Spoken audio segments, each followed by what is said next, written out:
Prince Philip told me I was a funny-looking fellow when I was a ball boy at Wimbledon. David's team. What year was this? Oh, I was about 12 or 13, about 84, maybe? Something like that, ages ago. How did you get into being a ball boy? How did I get into it? Well, I just psyched myself up. Some balls today, yeah! I love it, man. Okay. How does the system of selecting ball boys work? And I was in a tennis club in my sort of local village, and I used to play tennis, and there was a lottery thing, and you could go along, and 2 people from every tennis club went along. Yeah, I thought they were from sort of schools around the Wimbledon area. That's what I thought. Where were you at school, Jimmy? The Wimbledon area. Wow, he's really foxed us there. Yeah. And you were lined up, all the ball boys and ball girls? Yeah, it was after the women's final. Everyone's lined up, like hundreds of us. Which final? Who had played? It was years ago. It was the Ivan Lendl kind of era. He's unlikely to make the women's final. Who was Prince Philip there with? I think it's the Duke and Duchess of Kent or something. I don't really know the royals that well. That's the thing, it's usually the Duke and Duchess of Kent that do all the Wimbledon stuff, rather than Prince Philip, who's got more important sporting events to go and be racist at. I don't believe you're a ball boy at Wimbledon, but I just don't think Prince Philip often turns up to Wimbledon. He does. He does, actually. He told me I was a funny-looking fellow when I was there, so... Yeah, no... Well, that's how I know that, yeah. That's a clincher, then. Do you have any concept of what particular aspect of your demeanour that he found funny-looking? I can answer this. In fact, we'll all have a go. We'll start with you. We'll go around like that. What's funny about my massive head? Do you think you frightened the Prince with your appearance? Is that... He was actually really freaked out? Most polite thing to say.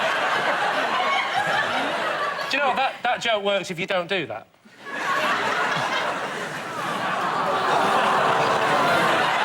you know what? I thought you could never look more like a ventriloquist dummy. Do that again.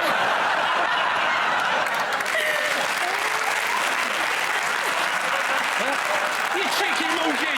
You go back in the box, eh? Right, David, what do you reckon? Yeah, well... Is he telling the truth? What do you think? It could be true because of his face, but...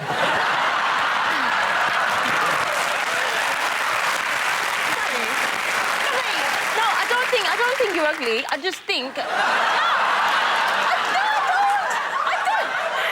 I'm sorry. I just think that you've got a very unique face. No one will ever forget you. How am I getting bullied by Jamelia? How did that happen? So, David, what's your team deciding here? I think it could be true. I don't know. I don't trust you. You're a funny-looking fella. Yeah. Yeah, see, that's the crucial detail. Yeah. I'm edging towards a lie. You're saying it's a lie? Yeah. OK. Jimmy Carr. Well, I can tell you, it is a lie. It's a lie. Prince Philip didn't tell Jimmy he was a funny-looking fellow at Wimbledon.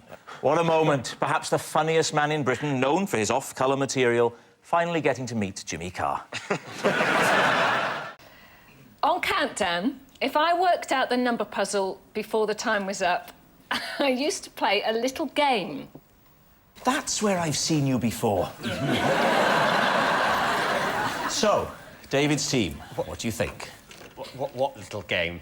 Well, on the numbers puzzle, you know, you used to do the press the target and the number, and then the target. And then there's a would come time up. limit. And then there'd be 30. You had 30 seconds to do something. Yeah. Well, most of the time, I'd get the answer before the clock started, so I had 30 seconds. Before the clock started? So you must have despised the contestants. Sitting there working away for the whole 30 seconds like morons. What I used to do, I used to get my pen that I would write on the board with, and I used to go round all the props boys, and I used to make them tap the end of my pen, and how many could tap the end of my pen in 30 seconds was the game. So how many props guys Yeah. were required in the production of Countdown? Well, Joe's been on Countdown a lot, so you know how we have someone like Harry or Vince or Stan who do the water pouring. Carol. And then We had. Oh, yeah, had. Tap my pen! We're probably sat there. Wouldn't that be lovely?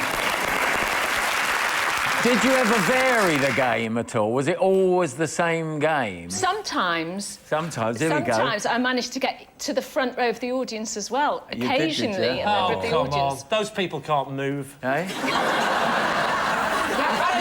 Did you actually think this game up? She's gone. I'll get her next time. Was this not distracting to the poor contestants who are trying to do some maths if out of shot?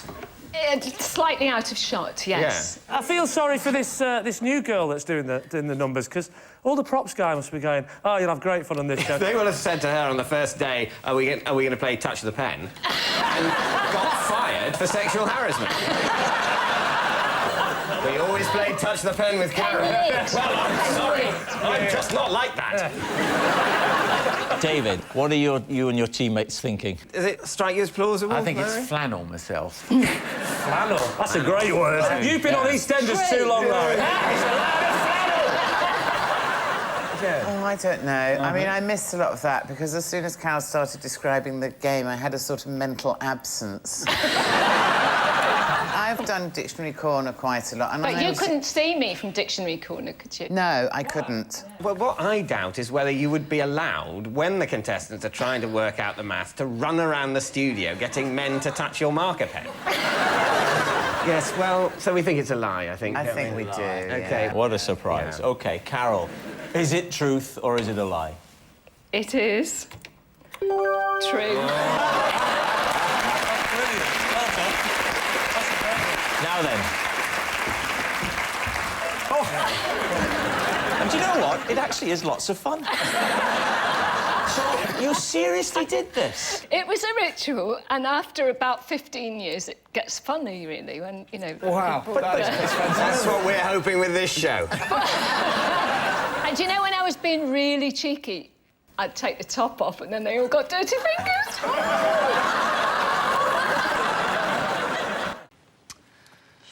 One of my best friends at school was a little man I'd made from a slice of toast that I always kept in my bag.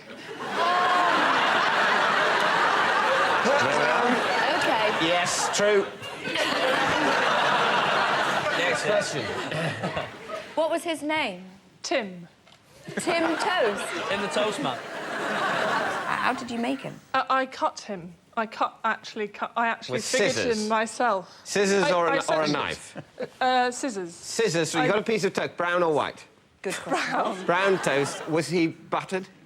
No, he wasn't buttered. That would be stupid, David. I was thinking maybe you make yourself a piece of toast, you butter it unthinkingly before you say, oh, no, that was the one I was going to cut out and make a friend out of.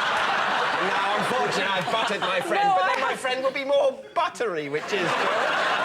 The fats in the butter would help preserve the friend from the mould, which will otherwise develop, which is going to be the central part of my next question. How long did Tim last before he rotted? And what did you feel when you saw Tim, who you'd created, I stopped listening rotting? about 10 minutes ago. What are you asking me?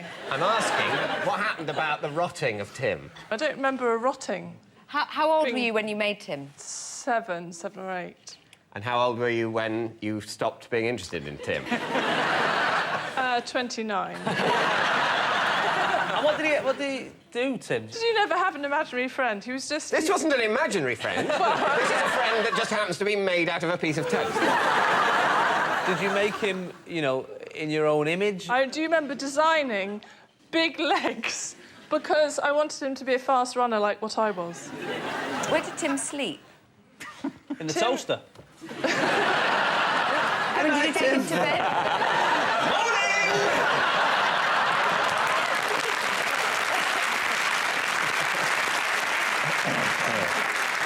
All right, then, David's team, I think you've heard enough. What do you think, Gloria? I think it's true. I'd be very happy to make a small piece of toast friend. I think true. I don't know, so I'm happy to go with true, yes. You're saying it's true? We're saying it's OK, true. Miranda, is it true or is it a lie? It is, in fact... Well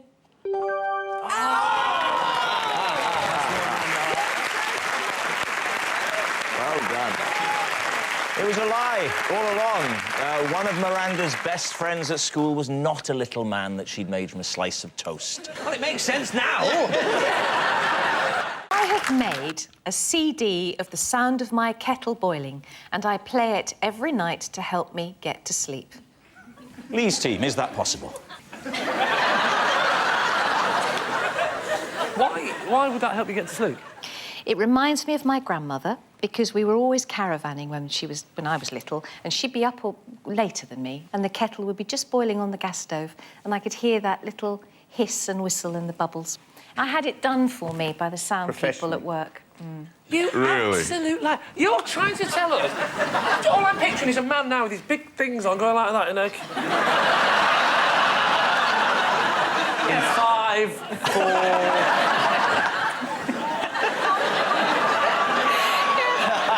I don't know how You're they lying do in bed with your husband trying to get to sleep, and Yes. you put the sound of a kettle boiling. And he's all right with that, is he? I go to bed earlier than he does, because I have to get up at 5. Right. For what? To switch the kettle off.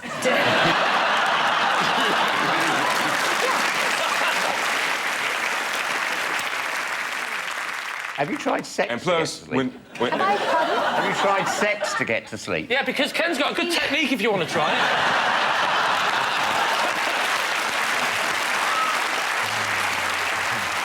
what do your kids say about this CD? They think it's weird? No, they put up with it, you No, know. you're lying now. Kids think everything is weird. No. If I'm really, really tired, I'll go upstairs and they will already have put a hot water bottle in the bed and the CD on the thingy. Oh, goodness, you're just off the scale.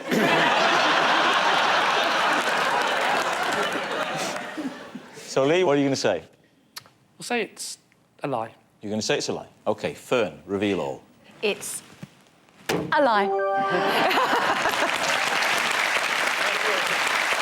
I have told my children that every time they lie, a puppy dies somewhere. Now you've used this line on the children, has it actually stopped them from lying? Well, it certainly seems to have done. Yeah. Because they do care about puppies. Yes. It's a bit of a relief, actually, that you're saying that didn't result in your children telling loads and loads of lies and getting excited by the prospect of puppy death. It's heartening on that level. No, I but... don't have sadistic children. But it's also bad advice, because what if a dog goes to attack them and they tell a lie and the dog still gets them? Actually... It affects the nearest puppy.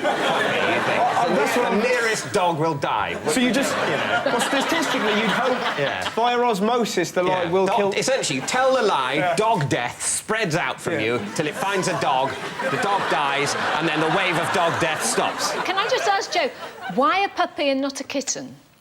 She's not sick. It was a difficult decision to make. It was a toss-up between a kitten, a puppy, and their dad.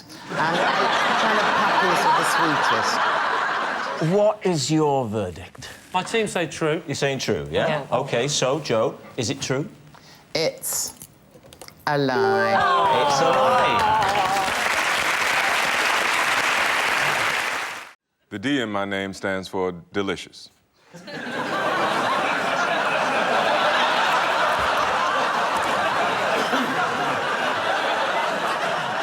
Obviously, why? Well, it was the late 60s when I was born, 1969. There are a lot of black men my age around that time being given names like Reginald and Winston and Delicious because... because at that time in America, affirmative action had just started. So black women saw an opportunity for their children to get more jobs. So what they did was, we're gonna give him a name that will enable him to be, you know, recognizable yet dignified to potential employers. And, Delicious is dignified. well, I mean, you have to understand how it's a little different in the black community than it is in your white world. And so, like the name Delicious commands great respect in the ghetto.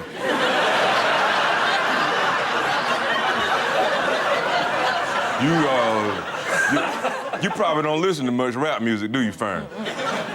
Then there's MC Delicious, Big Papa Delicious. French Golden.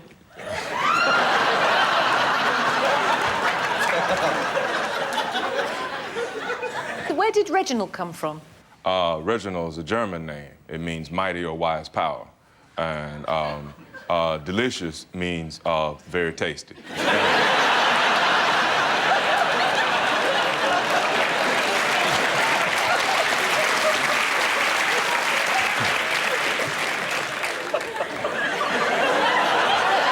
What was your father's name? My father's name is Homer. And what was his middle bit? He didn't have a middle name. No. He grew up in the 30s and 40s, and it was very tough times for black people, and he couldn't afford a middle name. And do you have brothers and sisters? I do indeed. And what are their names? There's Brenda, there's Kathy, there's Oliver, there's Scrumptious.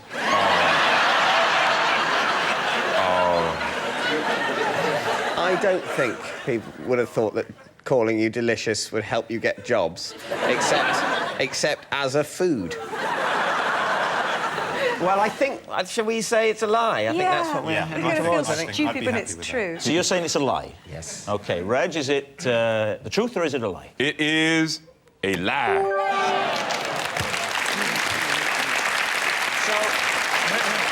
So what does the D stand for in your name? What does the D stand for in my name? None of your business.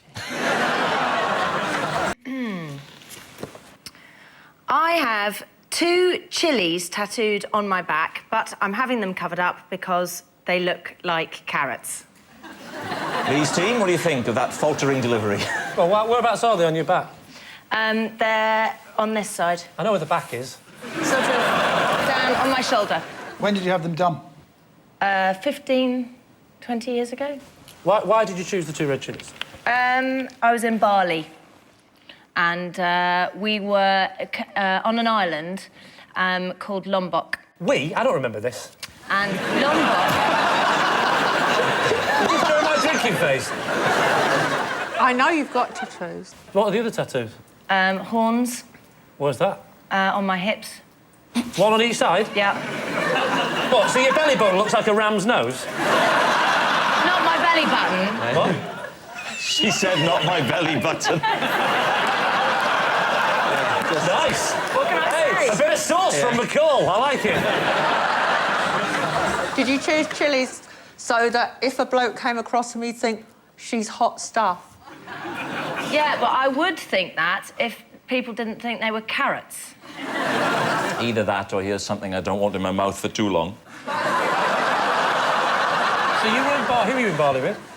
My boyfriend at the time. Changed now? Yeah. Right. 15 years ago. 15 Didn't work years out. ago. Well, that's fair enough, So Lee. you went... You're all right with that? I'm fine with that, 15 years ago. I'm fine. Relationships change, you know? No, I'm starting to dislike you. What do you reckon? What do you think, Janet? Lie. Fib. Fib. Big fib. Ahmed? Lie, definitely. Ahmed says it like he's passing sentence. I actually think it's true, but my team think it's not true. And who am I to overrule her? So, Lee, I really do need a... OK, I'll go with my team and I'll say that that is, in fact, a lie. You're saying it's a lie. Davina McCall, is it true or is it a lie? Oh!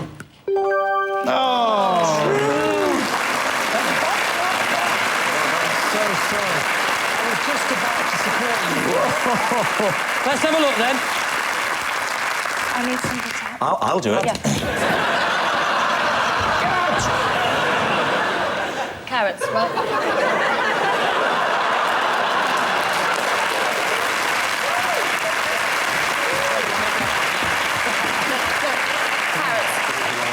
Definitely carrots. Very I got carroty. done. Yeah. Give me a moment now just to let the blood come back to my head. Yes, it's true. Davina is having her tattoos of chilies covered up because they look like carrots. Davina was inspired to have the chilies done after a wild holiday in Lombok, Indonesia. Similarly, David has a very striking tattoo on the small of his back of the wonderful Tiverton Steam Museum. I once stole some toilet paper from George Michael's house. Lee? Was it new or used?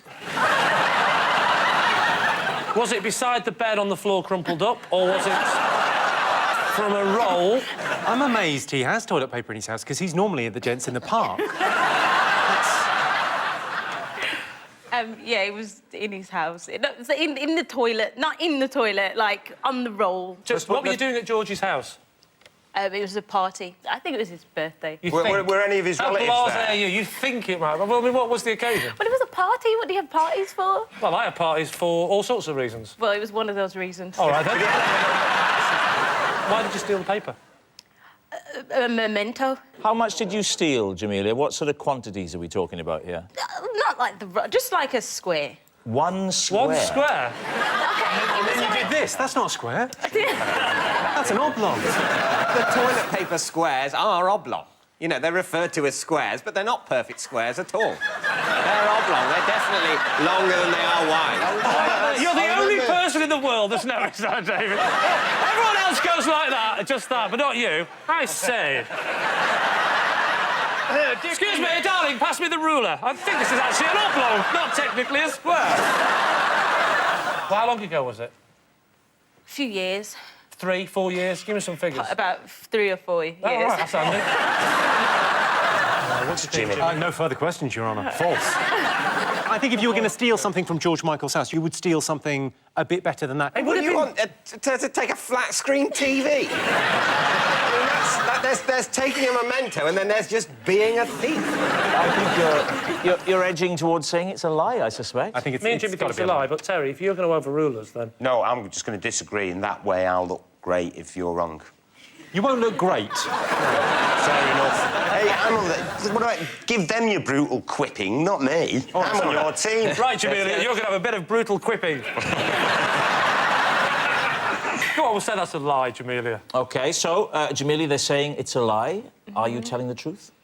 It is true. It's true. Jamelia did once steal some toilet paper from George Michael's house. I bumped into George Michael in the toilet once. We'd never met before, but he was very friendly. I have a possession. Ah, right. Well, then take out the box underneath. That's it. Pop it on the desk. These are some of the birthday cards that I've posted to my pets. OK. Without looking at the cards, can you tell us which Oh, no, the pets are? these are all sent to Sydney. No, hang on a second. That's to Jodie. Who's Sydney? Sydney's the dog. Right. Jodie. Jodie Marsh lives in a basket under a bed. Jodie's the rabbit. Have you always had pets? Ever since I was a small child. My mum actually ran over a cat once, so we weren't allowed cats after that. But my... Seems rather unfair. Was she afraid that the cat community would take their revenge? Can we ever look at the cards? No, you can't. No. You can look at them if you want to. Chris, would you get them so we can all enjoy your thighs? Thank you. Walk across the stage. You can't read them, you can just look at the front. You can take them and read them, do whatever you want. You can't. Yes, he can. Touch those cards and you'll be cycling on the other side of your can't. face. The rules of the game say you can't. If you think that's going to stop me, you are so mistaken. Give them over. Hand them over. Gabby, hold on to your principles. I can't find them. Cards now. Thank you. Now, it's a shame we had to do that, wasn't it? We might as well, now we've... Well, this one is to Michael. Is that a pet name for Jodie or Sydney? I don't know. It's sort of, in a way, it's less trivial than the pet's own name. This is to Sherbet. Why is this one to Sherbet? Because Sydney's real pedigree name is Sherbet Arundai Grunchfeld. Really? And why didn't you mention that? Arundai Grunchfeld. That's his official name. Sydney is a nickname, and in an official birthday card, you use a shortening of the official name. Who's Michael? Michael? OK, look. No, Jodie the rabbit does this dance where she goes, oh! And we said, she looks like Voldemort.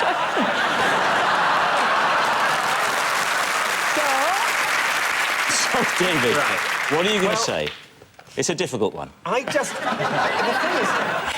It's got to be a lie, surely. I think we think it's a lie. We've got to go for a lie. You're saying lie. OK, We're so saying it's a Gabby, lie, yes. were you telling the truth or were you telling us a lie? I was telling a lie. I have a 3-part ritual I have to adhere to before I go on stage. David's team, how true is this? OK, what are the 3 parts? Firstly, there's a sweet that I have to have before I feel comfortable. A sweet? A sweet. Part 2? Part 2 is... I may have to hurry. Is putting on a spray. Is spraying me with... so I smell nice. Insecticide. I smell nice for the ladies and gentlemen. Right. What spray? What spray? Madame Rochard.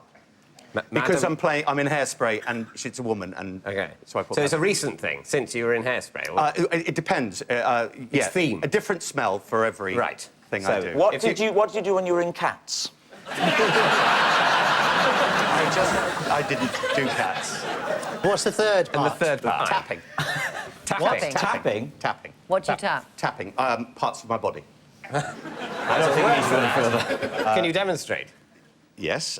You go there, and then you go there, and your hands. Right. Tapping your hands, yeah. Well, there we are. There are lots of people around the country, just like Michael, who need your help. Please send whatever you can. David's team, what do you think? This thing about tapping, I know about tapping, and you started doing it correctly and then you stopped because I thought, are you giving too much away if you continue tapping correctly? But you didn't even do this. This is where doctors do it. It's probably No, not. but If you have a lung disease. To be fair, Reece, he's never claimed to be a doctor, I think. Well, there was the once, but... That was just to get you to the next stage, wasn't it? There can't be a perfume for every character you play in musicals. No, I wouldn't have thought so. Yeah, but it could That's be... what you're saying. No, I said for this character. Yeah, you're Yeah, right. Madame Rochtat, whatever you called yourself. Is it real? Yeah, but it's not one you'd associate with Hairspray. I'd associate Charlie or something with Hairspray. He does that in the dressing room as well, actually. Those were the old days. My feeling is that it's a lie at the moment. I think he's telling the truth. So you're drifting, When pushed on the towards a fingers, lie? it was too vague, yes. Well, it's 2-1. We reckon it's a lie. You're saying it's a lie. Yeah. OK, Michael, what is the answer? It is, in fact, the truth. So, yes, it's true. Michael does have a 3-part ritual that he has to carry out before going on stage. I have been approached by NASA to be the first man to cycle on the moon. Lee's team? My first instinct is, why? Because, obviously, you can't go that fast on the moon, so it would be a waste of your talents. They may as well take you, Lee, with all respect. And I'm imagining that your insurance is a lot higher than your insurance. Gabby, why are you so convinced that it was Lee and Chris that got down to the last 2? Anyway, when? It was straight after Beijing, about 2 weeks after, but I had numerous requests and I had emails from all kinds of different people. Why did they wait 2 weeks? Lee said no. Not straight away. I thought about it for a couple of weeks. I think I can sort this out. It's quite a bold claim you're making there, Chris. Tell me, is it true? It's a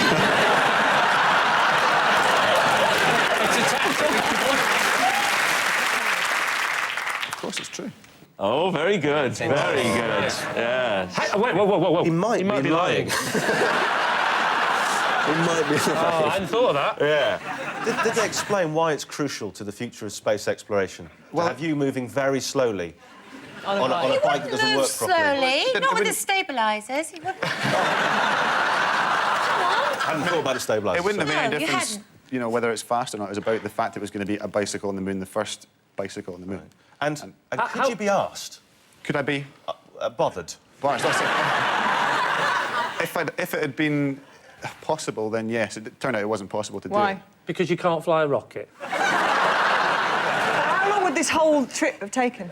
There's so many safety procedures, and you have to go through specific medical checks and all this stuff. So it's and too much hassle. they were saying it was going to be like 2 weeks of stuff just here. That was one of the big issues for it not happening. Because of the time, because it would take 2 weeks to do that. Well, yeah. But a minute ago, my friend, you said, when I put the question to you, could you be bothered? You said, yes, I would have done it. And then, because it was 2 weeks out of your schedule to go to the moon, do something no one else had ever done, suddenly you couldn't be bothered. Well, when I say I couldn't be bothered, it was pretty much down to the Federation. There's quite strict guidelines in terms of what you can do, what you can't do. You can't go to the moon, that's mentioned. That's the first line. Yeah. First thing. Yeah. Clause 1. Must train all the time, no drugs. Oh, and by the way, new one, no going to the moon. Is this an ordinary bicycle they asked you to do? No, it would have been a special bike. Off-road tyres for a start. Off-road tyres? On moon tyres. There's not many roads in the moon, or tracks. My gut is saying that he would have been approached to do this, because people jump on the bandwagon, don't they? The thing is, right, you have to wear... I've seen people going to the moon on the telly, right? And they wear space costumes with helmets like goldfish bowls, right? Yeah. So he'd have to wear this costume like that, and he'd be sat on what he's admitted himself is a reasonably ordinary bike with slightly wider tyres, and that's an image I mean, it'd be like Eamon Holmes riding a tricycle. So is he telling the truth, Lee? It costs a lot to put a man on the moon, doesn't it? And a bike. And a bike. Well, it does when you put it on the British Rail, don't you? You have to pay £2 for the bike. Yeah. See, I'm going to say lie, then. What are you going to... I'm going to go with my team. If I say it's a lie, we'll say a lie, then. You're saying lie? OK. Sir Chris Hoy. Is it a lie? A lie. It was a lie. Chris hasn't been approached by NASA to cycle on the moon, although he has cycled through the lobby of a travel lodge, so has experience of pedalling somewhere hostile with no atmosphere. I used to put my underpants on my head to cure my acne. Sounds reasonable enough. David. Were they on your head like a hat, or were they just covering your face? No, I only did it at night. I didn't... Well, you slept? Yeah. With like an underpants mask? Yeah, I'm ashamed to say... Were these the underpants you'd been wearing the previous day? No, I'm not a weirdo. I had a system. I was 12, and I really, I was into Nirvana and stuff like that. I didn't want to cut my hair, greasy hair, so I thought, hang on, I can't ask Mum for, like, a hairnet, so I'll just whack some pants on like that, nice and tight, and then I'll sleep, and I'll wake up and it'll be fine. If the pants were tight around your head, they must have been pretty tight when you wore them as pants. Must have been. That's just what I was thinking. I think that's a bit of a clue. My waist is wider than my cranium. David, you can't see Danny. He's all small and withered. You're saying he tapers to a point? Yeah, exactly. And what made you stop? What happened, I went to the doctors because one of my nipples suddenly went like that and didn't make that noise. Yeah,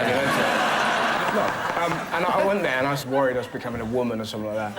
And my mum chose this moment to go, yeah, and he puts pants on his head at night. And I was suddenly going, we weren't going to chat about that. And the doctor said, in no way will that get rid of your acne. So I stopped doing it. You had acne at 12? Yeah. 12? Acne, and you started to get breasts. Yeah. It was a brutal summer. Brutal. So if I'd have had breasts at 12, I'd never have left the house. Only what? So, David's team. Well, I think it's plausible, because I've worn pants on my head as well. Have you? Yeah. In what context did you wear pants on your head? Well, I think possibly when I was, like, looking for something to tie my hair back with. Actually, Joe, what's that in your hair at the moment? Is that... Obviously, if I had pants on my head at the moment, they'd be the size of a marquee, Liz.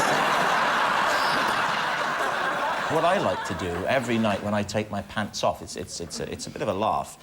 As I disrobed, all I've got left now, if you can picture it, is the pants. And what I do is I shimmy them down the length of my legs. First the upper thigh, then they cross past the knee, roll it down the shin. I extract the left Rob, foot. we're only human. And then I go, boom, and I catch him on my head. So, David, what's it going to be? Well, do you think yes? Yes. I think we're going to say we think it's true. You're saying it's true. He actually did it. OK, Russell, is it fact or fiction? Depressingly, it is true.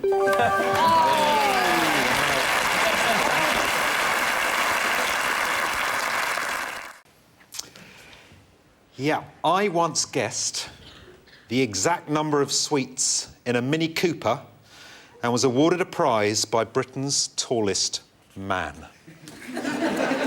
How many sweets were in that car? Yep. I can't remember, actually. Oh, when was this? I would have been about 11. Can you give us a ballpark figure? It was something in the sort of 4,000 area, because they were quite... they were quite big. I don't think they were... 4,000 sweets in a Mini Cooper? I don't think they were real sweets. They were probably, like, fake big sweets. Right. What sweet were they? What tipped you off to make you think that they was fake? They just looked too big for a mouth. If they're that big, you said about that big? Quite big, yeah. But I don't know, about, yeah. So they had massive fake sweets in a Mini Cooper? Yeah. I'm very suspicious of your story. Yes, you can't remember the amount, you can't remember the size. And where was this? Any recollection of the country? Or... Yeah. It was at Brent Cross Shopping Centre, and I won £100. What? That was the prize. £100? £100. What year was this? Oh, 83, something around there. Late 80s and 83. Do you know, one bit of advice, don't ever try and make it in politics. You haven't got a chance. And he knows.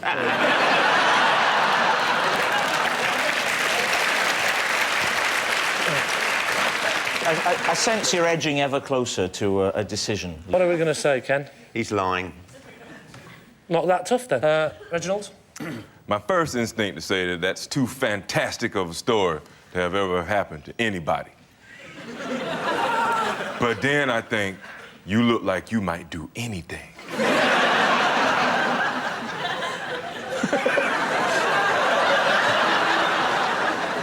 I'm gonna go with yeah.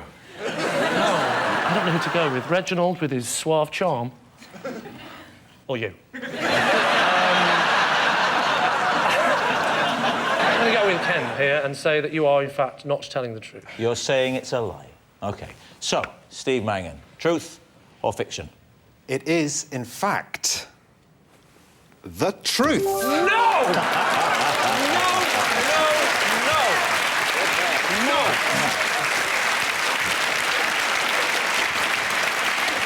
Yes, it's actually true. Stephen did guess the exact number of sweets in a Mini Cooper and was awarded a prize by Britain's tallest man. I'm so glad that that story ended happily, considering it had the words car, sweeties and strange man in it. Oh, Good. I once put nail polish remover in my fish tank to give my goldfish more energy. Ladies team, quiz her relentlessly. When was this? I was small. I was 5, 6 when I had goldfish. They were lovely, sweet things. What happened to the goldfish? They were fine. They were fine. They survived? Yes. I didn't put the whole bottle in. I just put a tiny, just like a little bit, just to give them a bit more pizzazz. I should say at this point to people who might be watching at home or just in Dixon's window that we don't encourage interfering with fish in any way. How many goldfish did you have? I had 2. 2 goldfish. What were they called? Rabbit and cat. What was your rabbit and your cat called? Cat called dog? No. Was your mum called Dad? I was... Why did you think it would give them energy? Because I thought they were looking a bit sleepy and they were never really doing enough hoo-ha. So I put it in a bridge, and what you want them to do is play hide and seek and hide under the bridge and then come up and go weave through the green, the pond life, the water, the plants. Yes. Do you think David Attenborough's job is threatened by you? The point is when you buy freshly cut flowers, they often say put in an aspirin or some nail polish remover, and it will just make them for longer. Whoa. I've never heard that. I've heard aspirin, but not... Why would you give aspirin to flowers? It's because they got a headache. I don't think it's their feet that are hurting, surely. So that's when you see a bunch of flowers, you think they're silently going, my feet! Well, no. What they're actually saying is, where the hell are my feet? My ankles are killing. As you'd know if you're an amputee, you can still get an itch in the bit of you that's been cut off. You're going to have to work on your catchphrases, David. You've heard the story. I know what I think. I can't share that with you because I have to remain impartial. Do you know? We've never asked Rob this, but what do you think, Rob? I think Claudia needs 24-hour care. Anyway, to return to what we were concerned with a moment earlier. I don't know. I can imagine a child doing something like that. Yeah. I can't believe it would work, would it? Driving them distraction. It broke flapping around that big crazy. Well, then it worked, then, didn't it? It did work. It did have more energy. They were going, I'm dying, I'm dying! Okay, so what are we going for, Clive? Well, I think it's a lie. What do you think? It's a lie. Well, then I'll go with my team and say that it's a lie. You're saying it's a lie? OK, Claudia Winkleman. Yes. True or false? It is, in fact, a truth.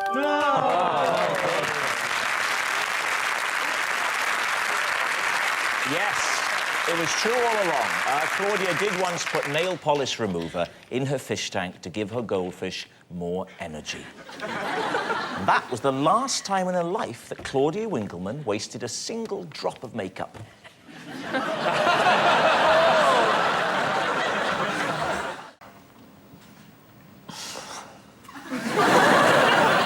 I wrote my will on a bit of cardboard when I thought the plane I was in was about to crash. Oh, there we are. Right. No, but certainly, yes, she was, I'd say, trying to make it look like she was amazed by the ridiculous thing on the card. Like that. But maybe she was amazed by the ridiculous thing on the card, because I imagine if a plane crashed, one of the things that would perish along with the humans would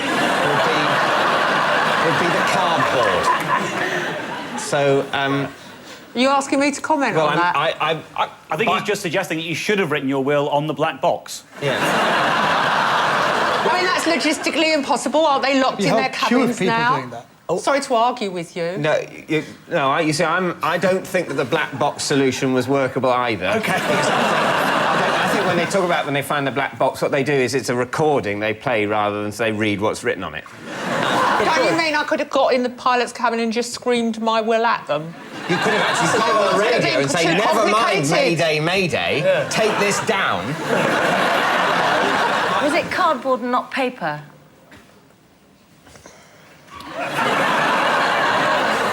It was a packet. A packet? Of what? Do you always look this cheesed off when you're thinking? I've got so many cogs whirring in my brain. I'm just trying to control them. So many what? Sorry? Cogs. Oh. Like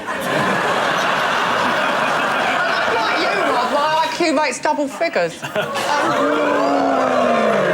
I think it's triple figures you're aiming at.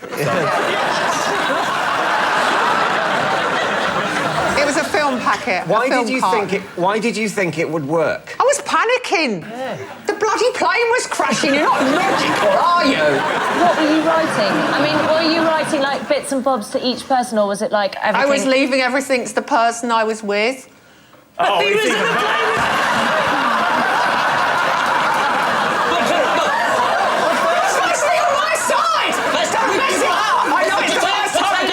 Everything has to come through me, all right? So, presumably, it didn't crash, because thankfully you're with us and, you know... No, we thought it was going to crash. Yeah.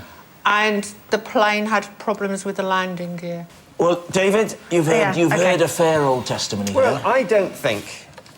Janet doesn't strike me as a She will do by the end of the night. All right.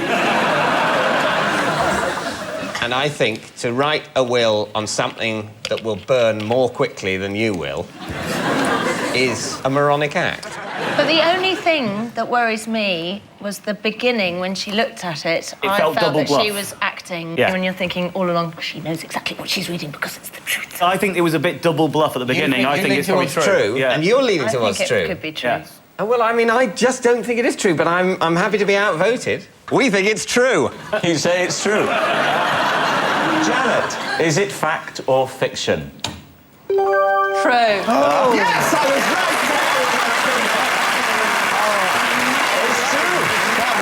How did you guess that?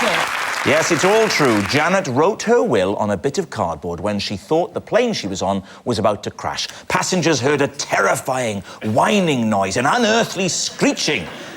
It was Janet asking for an extra blanket. If you give me any date before the year 2000, I can instantly tell you what day of the week it was. Bollocks. Is this something you learn, or is this the kind of, you know, Rain Man type thing? No, I had to learn... You learned how to do it? Learnt the system. What's the system? The system is, what you do is you actually just learn. You sat there trying to think of a system, and what you're clamping for is you actually just learn what day of the week every day is. I can't go back to, like, 14 BC, right? But I can do it right the way back to the sort of 1920s, 1930s. And what you do is you learn a midway, so you learn one particular pit point in 1955, 3 months in 1955, you learn it off by heart those 90 days. And then there's a calculation that you can do to plus or minus. What's that calculation? Take a day, one of your expert period around Suez or whenever it was. Well, you have to give me the exact year, otherwise it'll be two different answers. OK, I don't mind. Right, the 14th of May, 1955. Well, hang on, 14th of May, 1955. Tuesday, right. And so how do you extrapolate from your knowledge of that to go back to the 1920s to the 23rd of June, 1927? It's dead simple. Yep. It's 7, hang on, to the power of 2. Right. Then you take away 10% unless it's a leap year. And is it a leap year, 1955? Of course not, you idiot, that was 54. No, of course. Okay. This one here, 1927. This one's here, that is 55, a leap year. Absolute cratty, did you hear that? He's Oxbridge educated. What a... 90 years a leap year, 7 to the power of 2. 7 to the power of 2 is 49. Minus 10% is 4.9, so you got 44.1. Correct. I was going to say... That's not a day of the week, that's 44.1. It is. 44.1. Then you round it up or round it down, which is 44. Key of the door, 21. 2 and 1 is 3. Sunday's the first day, Sunday, Monday, Tuesday.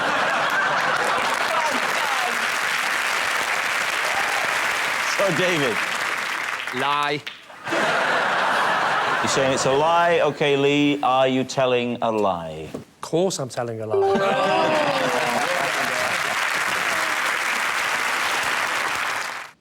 3 members of the Cabinet subscribe to my Twitter feed.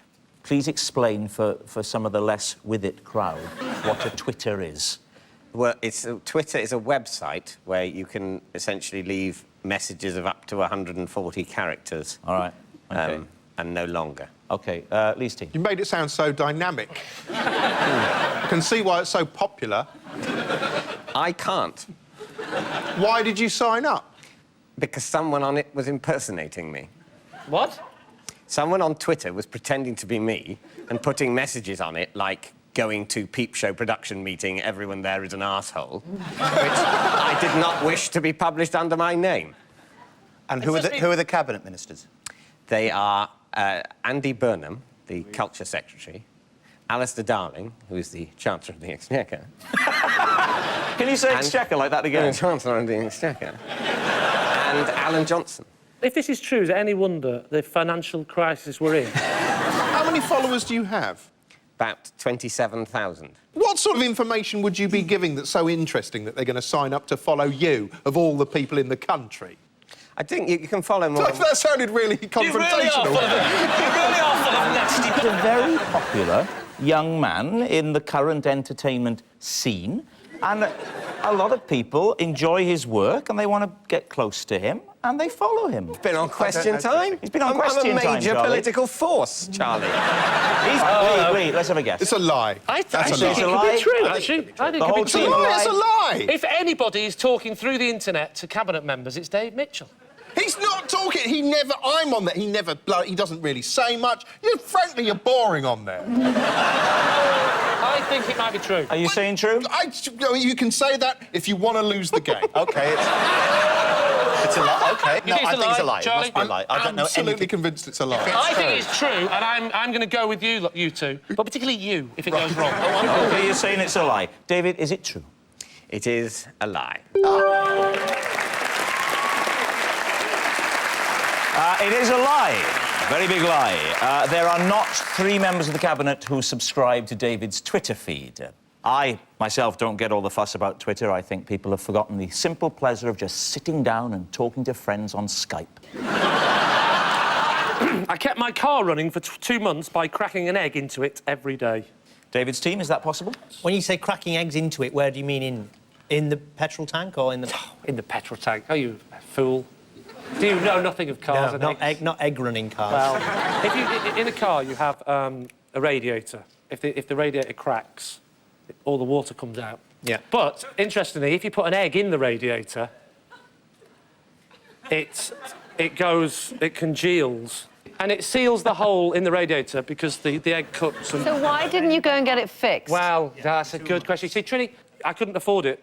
So I thought, it's about 150 quid to get the radiator replaced now. It was my first car. So the eggs must have cost you 100 quid. No, they weren't free range, darling. No, I'm talking really cruel eggs. Did you do an egg a day? Cruel and cheap, they used to be called. Did you do an egg a day? I can pump out 50 a day was the advert. Who needs to move his head? That's where the advert... Who needs to move his head? 50 a day, that's me. So what do you think? Is it true or is it a lie? Can't be true. What do you think? I think it's a lie. OK, lie. You're saying it's a lie. Lee, tell us the truth. It is, in fact, true. Well done. Oh, yes. Very good. It's very, very true indeed. Lee Mack's motto is if there's a job worth doing, it's worth doing haphazardly with some farm produce. The only concert I have ever been to was by Shirley Bassey. And where was that? It was at the bit of Wembley that's not a football stadium, but is nevertheless a very large the tube station. No, I think the arena. The arena. Mm-hmm. And who did you go with? I went with a friend of mine called John. And what period was this? It was the 18th century. I think about 7 or 8 years ago. Was she surprisingly good? She was pretty good. She was incredibly loud. You don't expect that, do you, at a concert? Can you remember any of the songs she sang? I think she sang all the, like, Goldfinch. She definitely sang Diamonds Are Forever as well. And I can't help thinking you know nothing about Shirley Bassey, but you've watched a lot of James Bond films. I can't believe you've never been to a classical concert. OK. So what do you think, Lee? It's a curious one. No, I can believe David doesn't strike me as the type of person that would go to loads of gigs. Yeah, so it is possible that he's not been to a concert before. It's a lie. Yeah. What do you think, Gabby? He's very clever, though, isn't he? Well, he's not that clever. I mean, it's all a facade. I'm actually the clever one. The gut. This is an act. When we go backstage, I'm like, David, marvellous performance, and he's like, they fell for it again, didn't they? So we're saying... I think, like you, it's a lie. OK, my team say it's a lie, so we'll say that is indeed a lie. You're saying it's a lie. OK, David, is it true? It is true.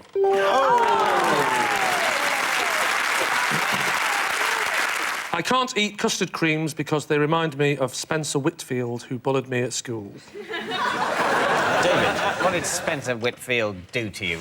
He pinned me down with his mates and he force-fed me custard creams.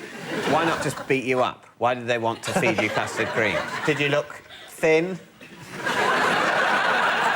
The kind of lessons we had was, believe it or not, in secondary school, right, we'll go around the class and you've all got to tell us your favourite biscuit. One you like, one you hate. And what subject was this? It was home economics, and... Did you do A-level home economics? No, I didn't do A-levels, obviously. Look at me. What do you think the effect of A-levels on the face are? You can see I've got the scars of A-levels. The type of school you went to, if you were a boy, you couldn't do home economics, you would have been doing woodwork. Yeah, no, I think you're mixing me up with the film Ken. Where it was a choice between kestrels and coal. I was allowed to choose home economics. I wasn't. Why did you choose that subject above kestrels Do you know or why? coal? Genuinely, I thought it was about money. I thought I'd learn how to use money in a sensible way. And I got in there, and it was full of the kids that wanted to do cooking and needlecraft. Who were big bullies.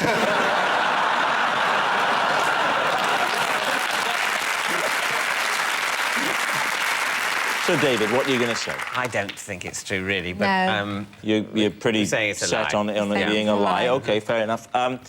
Lee, is it true or is it a lie? It's a lie. The screensaver on my phone is a photo of my living room carpet. You've got a mobile phone? Yeah. Bloody London for you, eh?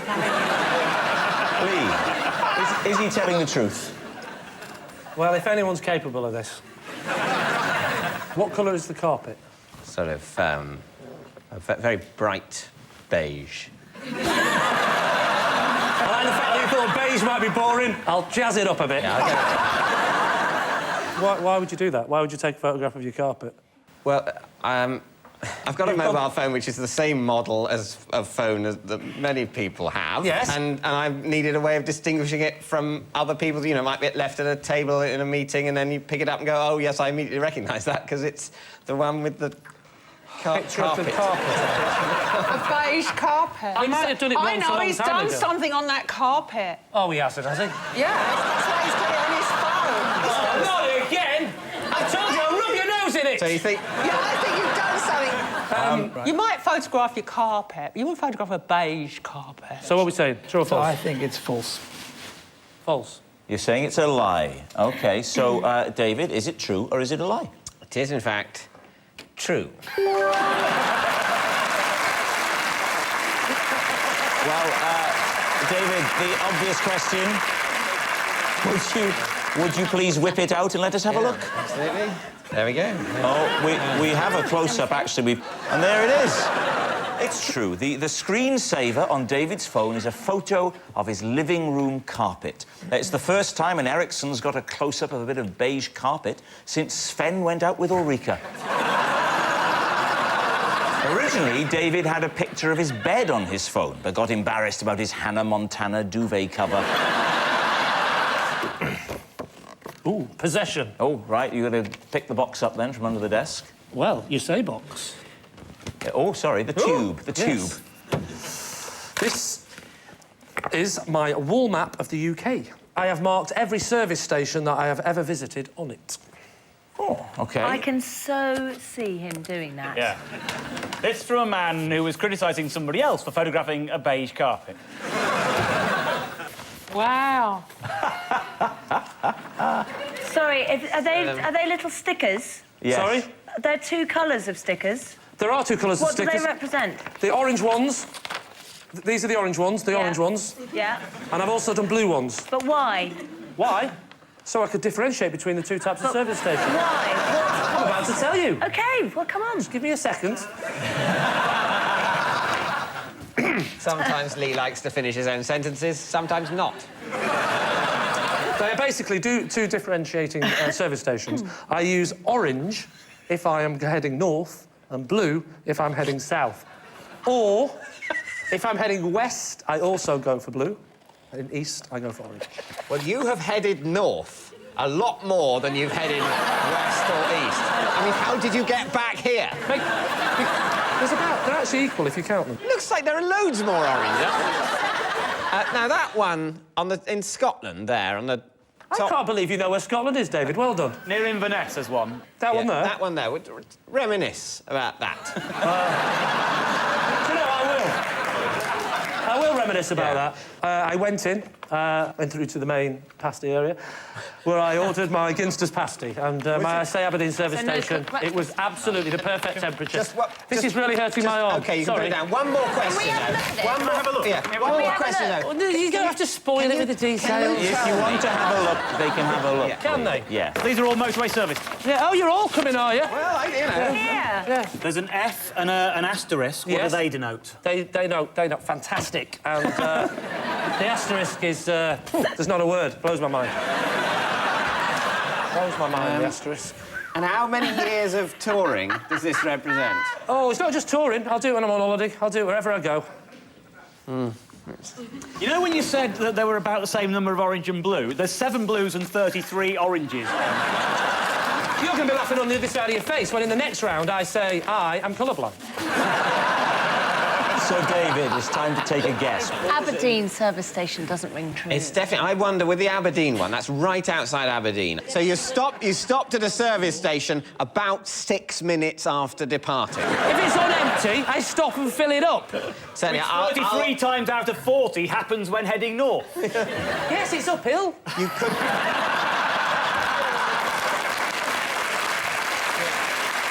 Lie. You're saying lie quite conclusively. Lee, is it the truth or is it, in fact, a lie? It is, in fact, a lie. No. It's a lie. That's not... Can I just say to the idiots that come up with these questions, as if it's not hard enough that I put little stickers on a map because I fill up and I like to... They'll think, oh, no, how can we make it more harder? Well, I have 4 of them with blue on, 1 with an X and 1 with a bloody asterisk. How the hell am I supposed to do that? It's really difficult. Why don't you just stick one in the middle of the Atlantic Ocean?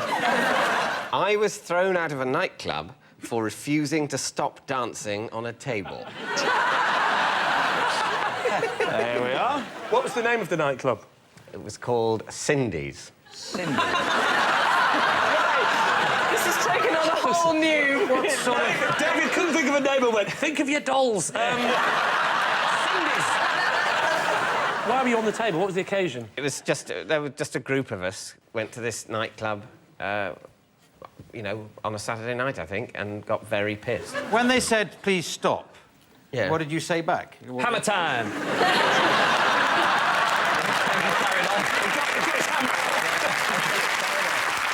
Well, I think I was sort of, if you can imagine this, in a slightly drunken state of self-righteousness. And I sort of thought I wasn't doing any harm. What kind of music were you into, then? Yeah, you know, whatever was on. What? A quite fast What foxtrot? music? What What are we talking about? This is going at some speed. I'm getting on the table. No, it was, you know, it was pop music that they played. Pop music. Something from the hit parade. No. The expression pop music is totally legitimate. It is not in the same category as talking about the hit parade. You can say pop music without turning to tweed.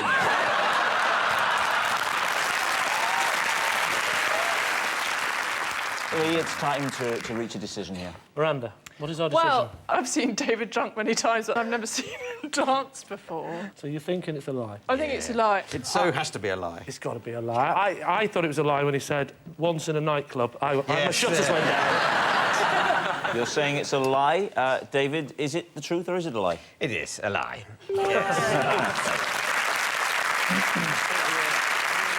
Last year, I was ordered to leave Blackpool Tower after I threw a sausage roll off the top. How were you discovered? Did someone see you... Security was at the top. And saw you... Why did you throw it? Well, because I'm northern. I just thought the bin's over... You know, the bin was not in sight. Why didn't you finish it?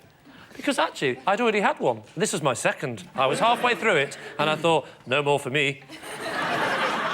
Were they hot sausage rolls? If you want, I'll give you the accurate heat of how they were. This hot.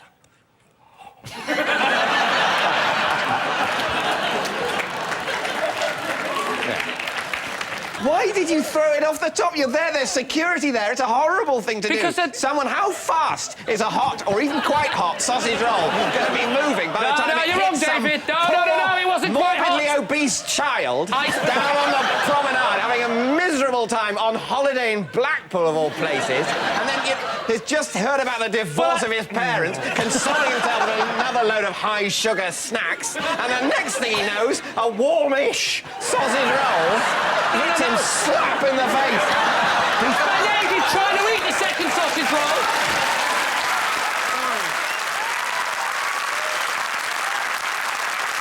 David, let's have a guess. Fern. I don't think he would. I think it's a lie. I think we think this is a lie. Yeah. You're all agreed? Yes. It's a lie? It's a lie. OK, Lee, is it the truth or is it a lie? It's actually a lie. Yes, it's a lie. Lee was not ordered to leave the Blackpool Tower after throwing a sausage roll off the top. As if anyone from the north would waste something wrapped in pastry.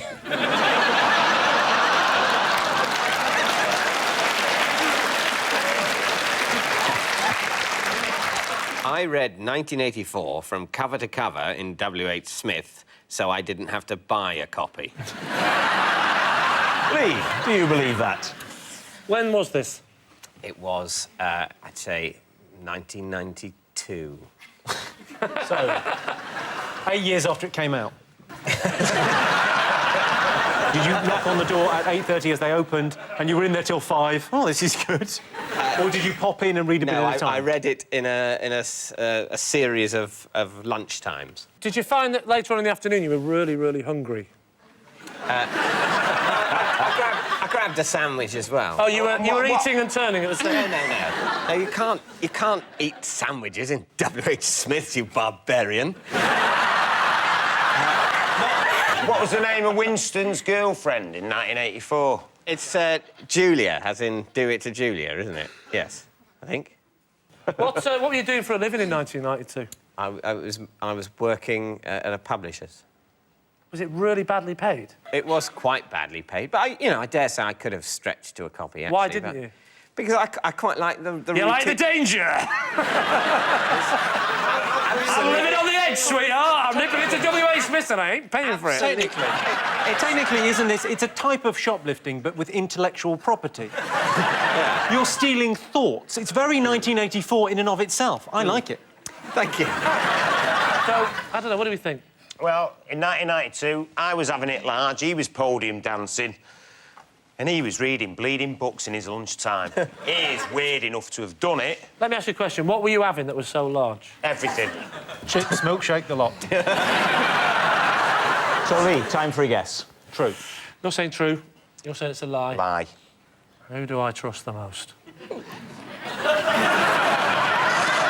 There's not going to be a jewel thief from Manchester who happened to get off. No, I wasn't a jewel thief, was I? Yeah, definitely. Stick to that story. I'll go with Terry and say that's a lie. You're going to say it's a lie? OK, David, is it a lie or were you telling the truth? It is a lie. Well done. It was a lie. Of course, the novel 1984 is where the term Big Brother comes from. The protagonist, Winston Smith, tries to overthrow a fascist regime by sitting in a room with Ulrika and the little one from Austin Powers. I once picked up a hitchhiker and scared him so much he cried. David, do you believe him? Where were you driving? I was going from, I think it was from round Norwich area, somewhere like that. Round Norwich to... I presume somewhere between Norwich and Yarmouth. How did you scare him? What happened was we were driving along. He got in the car and he said... the first thing he said... You were driving along and he got in the car. Well, that's already dangerous. He was sort of running to keep up. Yeah. It was an ice cream van. I sort of grabbed him by the hair and pulled him in. Yeah. That's how I used to get them. And my car used to have problems because it was a problem car. And I pulled over, right? I pulled over and I went round the back because I used to have to hit the engine to get it going again. And it all went wrong and we pulled over. So I said, I'm just getting in the back because I need to get a hammer to give it a whack. And as I went back, I said, I thought it'd be funny to say, don't worry, I'm not going to kill you. So I went round the back of the van and got a hammer out, went back to the front, and as I was walking past to the front of the car where the engine lives, I looked in like that, and I just saw him go like that, and he just wiped a small tear from his eye, because I think he genuinely thought, I'm going to kill him, and he was a bit worried. Maybe he cried. That's a very odd response to immediate mortal danger. to just slightly well up. That's more of a... I call that a more end of the It's a Wonderful Life reaction. Oh dear, I am to die, it appears. Rather than, get out of the car, run! But just notice a slight welling up. Ah, well, all things come to an end.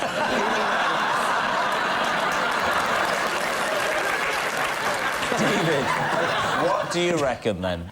I think the stuff about having a dodgy car that he has to hit in a certain way with a hammer to get it going, I think that side of it... Well, let's just leave it at that, then. That's the bit of it that doesn't ring true to me. Flannel. Larry, what do you say? I mean, you've got a good flannel detector. Would you? I think it is. I think it's flannel. I think it might be slightly true, but I'm going to go... I'm not convinced it's true, so I'm going to go with the team, and we'll say it's a lie. Not going to rock the boat. Yeah. OK.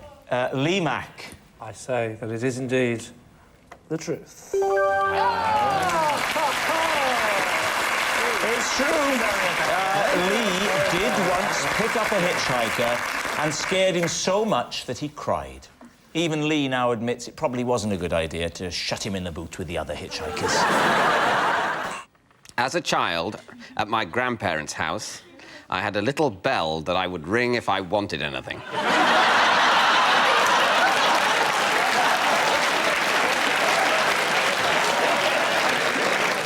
Lee, why did you have a bell? Well, there was a bell. It was a pre-existent bell.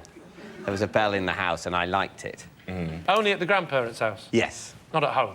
Because your parents didn't play that shit. Yeah. At home, you just sort of went... And... So how old were you? About 6. What were the things you wanted when you rang the bell? More chips. A glass of orange squash. Sense of purpose in life. Was it both grandmother and grandfather that would come and wait on you hand and foot, or was it just one or the other? I was a small child. I was indulged to a certain extent, but then also to a certain extent there was, can you actually just stop ringing your bell now? OK. So, Lee's team, what do you think? The parents could easily have had a bell, and the little brat could have just... I liked the bell. I liked ringing the bell. He liked ringing the bell. Is it true or is it a lie? Reginald, delicious hunter. Well, sausage roll, I believe that there's a simplicity to the story that rings true. I'll go with that. Go on, then. We'll say that that's true. You're saying it's true. David, is it true or is it a lie? Well, it is, in fact, true.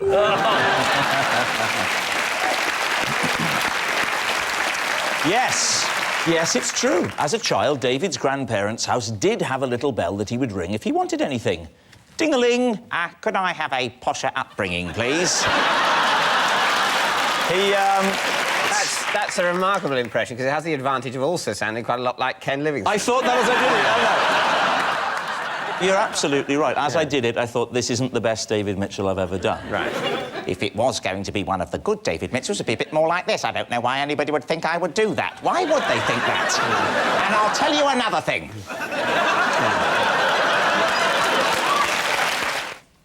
Possession. Ah, well, you have to reach under your desk and lift out your box. OK. Yeah? This is a letter rejecting me from a job at McDonald's. Lee, what do you reckon? Could you read it out to us, please, David? Reference CM1156/P. Dear David, thank you for your recent application to work at the Abingdon branch. Unfortunately, at this time, your application has not been successful. Thank you for your interest in our company. Yours sincerely, Martin Danks. And when was it dated, please? It's dated the 19th of July, 1990. And you will have been...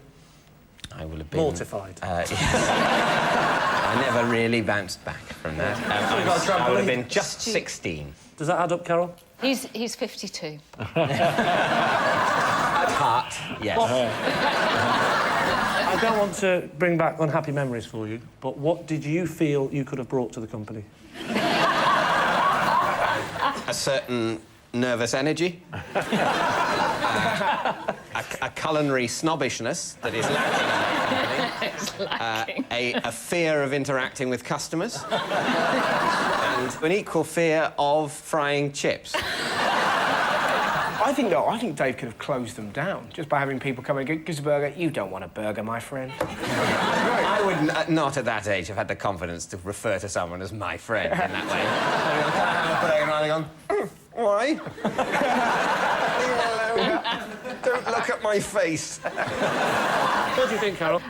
I You're not don't having it, are think... you? No, I think it's a lie, but I don't want to sway you on this, because we need the points. I reckon he's kept it. He's a peculiar mystery. Look at him. This is why I don't like people looking at my face. So, Lee, you're saying... I have to say that I think that's probably... True, it's true, it's true, it's true. It's a lie. I say it's a lie. You're saying it's a lie? OK, David, time to own up. It is, in fact, a lie. Nice work, Mortimer. Nice work. It's a lie. Because David has never even been to McDonald's, although he was... Of course I've been to McDonald's. What's the best thing that the next joke is? He went to visit Lee. Can I please be allowed to read the auto-cue joke? Okay. David has never even been, although he was once mildly tempted to pop in and sample their short-lived McPheasant zinger. Excellent. Good work. Now characterising you as... the joke computer. Next, Lee. I once picked up a hitchhiker and scared him so much he cried. David, do you believe him? Where were you driving? I was going from, I think it was from round Norwich area, somewhere there. Round Norwich to... I presume somewhere between Norwich and Yarmouth. How did you scare him? What happened was we were driving along. He got in the car and he said... first thing you he said... were driving along and he got in the car. Well, that's already dangerous. He's sort of running to keep up. Yeah. It was an ice cream van. I sort of grabbed him by the hair and pulled him in. Yeah. That's how I used to get them. And my car used to have problems because it was a problem car. And I pulled over, right? I pulled over and I went round the back because I used to have to hit the engine to get it going again. And it all went wrong and we pulled over. So I said, I'm just getting in the back because I need to get a hammer to give it a whack. And as I went back, I said, I thought it'd be funny to say, don't worry, I'm not going to kill you. So I went round the back of the van and got a hammer out, went back to the front, and as I was walking past to the front of the car where the engine lives, I looked in like that, and I just saw him go like that, and he just wiped a small tear from his eye, because I think he genuinely thought, I'm going to kill him, and he was a bit worried. He cried? That's a very odd response to immediate mortal danger. to just slightly well up. That's more of a... I call that a more end of the It's a Wonderful Life reaction. Oh dear, I am to die, it appears. Rather than, oh, get out of the car, run! But just notice a slight welling up. Ah, well, all things come to an end.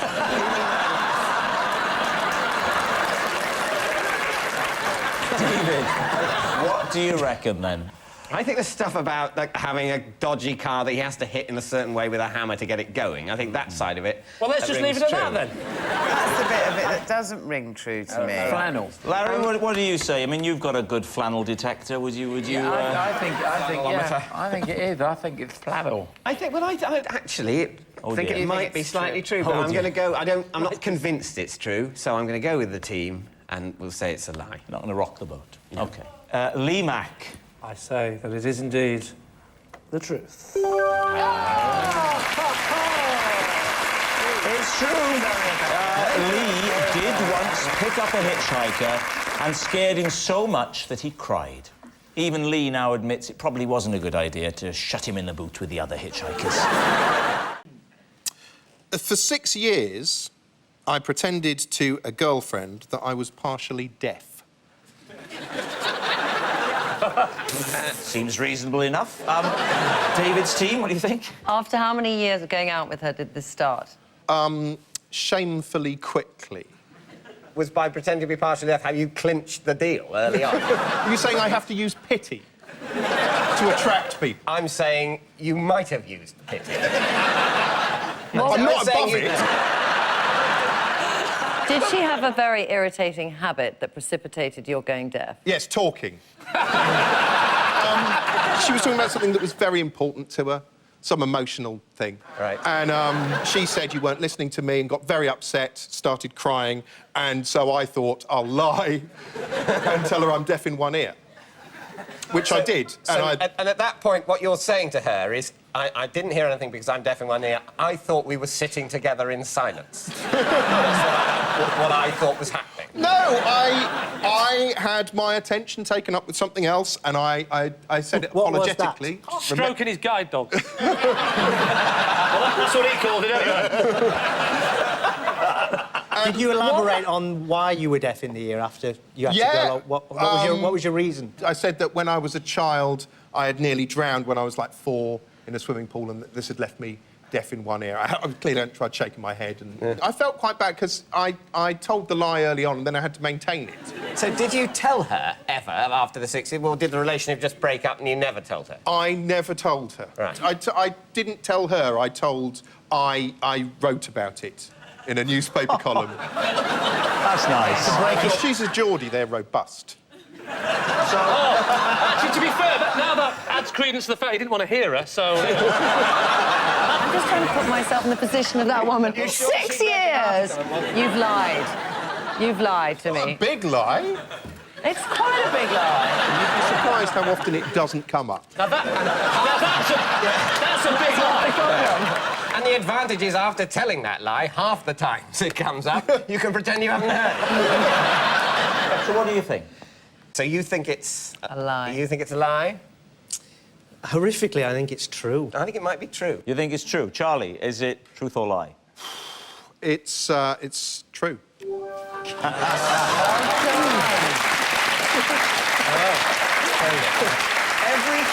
Everything that you just told us is true. Yes, I'm afraid. I'm afraid it is. And it was terrible. It was such a burden. Oh, poor you! Yeah.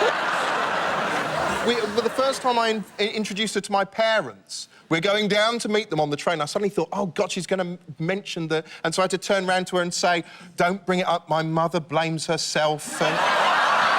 I didn't want to lose her. I was desperate. Having told this terrible lie, I was locked into it. I daren't tell her I was going to... Can't you see that? Don't you find that moving? You, cold-hearted monster! I'm not having this! You can't call us cold-hearted. You've lived People make 6 years mistakes, David! Yes, and for which they must be punished!